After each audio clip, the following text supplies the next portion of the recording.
আসসালামু আলাইকুম, কেমন আছেন সবাই? সমসাময়িক একটা বিষয় নিয়ে কিছু কথা বলতে চাচ্ছি।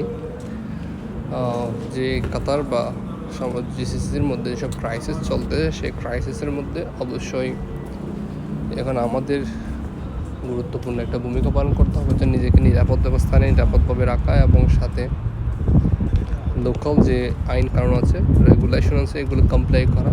অর্থাৎ যেহেতু আমরা এই দেশগুলোতে আছি,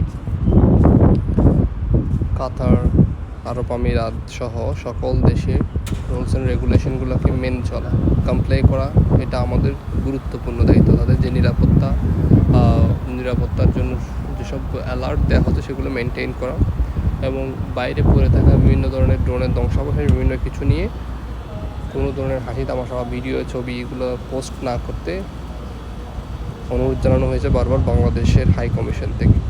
সো সবার প্রতি আকুল অনুরোধ থাকবে, এই জিনিসগুলো মেনে চলুন, কারণ পরিস্থিতি পরিবর্তন না হওয়া পর্যন্ত, সরকারি ঘোষণা না আসা পর্যন্ত যতটুকু সম্ভব আউটসাইডে না থাকার চেষ্টা করবেন। কর্মক্ষেত্র বেঁধে রেখে, কর্মজীবনের কারণে বাইরে থাকলে এটা আলাদা কথা।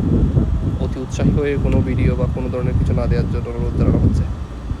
তো বাংলাদেশের এম্বাসির পক্ষ থেকে, হাই কমিশনের পক্ষ থেকে যে নির্দেশনা দেওয়া হয়েছে এগুলো মেনে চলার চেষ্টা করুন, কারণ অনেক ফেক বা গুজব রুমার্সের কারণে অনেকে অ্যারেস্ট করা হচ্ছে এখানে।